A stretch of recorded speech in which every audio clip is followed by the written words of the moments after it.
In this video, I'll be showing you how to create a QR code for a Facebook page. It's a very simple method, so if you find this video helpful, be sure to drop a like and subscribe.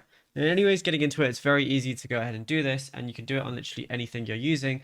But all you want to do is make sure you have your Facebook page URL copied and everything. And then all you want to go ahead and do is we're just going to go over to Google, and then we're going to go over to type in QR code generator. But what we're going to do is when you type in QR code generator, you're going to see a few different options, right? But the one that you want to go ahead and click on, as you can see here, is the first one, which is the most recommended one in my opinion, is the Adobe free QR code generator. So once you go ahead and click on it, it's going to look like this. And now all you want to do is enter in your URL.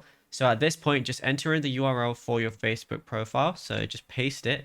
And then obviously it can be facebook.com/user/Steve, or, obviously whatever your user is. And then all you got to do is press generate QR code right here.